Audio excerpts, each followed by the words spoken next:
আজ অনেকদিন পর না একটু পার্লারে গেছিলাম ট্রিটমেন্ট করাতে। চুলটা এত ফ্রিজি হয়ে গেছিল, তাই ভাবলাম একটা হেয়ার স্পা করিয়ে আসি। বিয়েতে চুল আর মুখ নিয়ে এত অত্যাচার হয়েছে, অনেক আগেই ট্রিটমেন্ট করানো উচিত ছিল, কিন্তু ওই যে আজ যাব কাল যাব করে যাওয়াই হচ্ছিল না। আজ যখন সময় পেয়েছি আর চুলটা শ্যাম্পু করাতেই হতো, তাই ভাবলাম আজ আর সময় নষ্ট করব না, যাবই।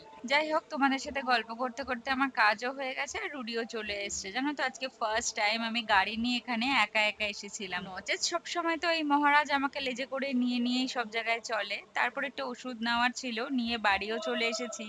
আর জানো তো, মহারাজ আমাকে আজকে একা ছেড়ে যেতে একটু ভয়ই পাচ্ছিল, কারণ বাড়িতে আজকে কেউ নেই, সবাই দরকারে একটু বেরিয়েছে। আর রুডিরও একটু দরকার ছিল, ও কোনোভাবেই থাকতে পারতো না, ওকে বেরোতেই হতো। ফার্স্ট টাইম আজকে আমি বাড়িতে একা। ঘরে এসেই আমি প্রথম চুলটাকে একটু ভালো করে আঁচড়ে দেখে নিলাম, এত স্মুথ লাগছে বিশ্বাস করো। আর মাথাটা এত হালকা লাগছে। যেহেতু ওখানে সিঁদুর নিয়ে যাইনি, তাই বাড়িতে এসে সিঁদুরটা ছুঁয়ে নিলাম। ব্যাস, আজকের মতো এটুকুই।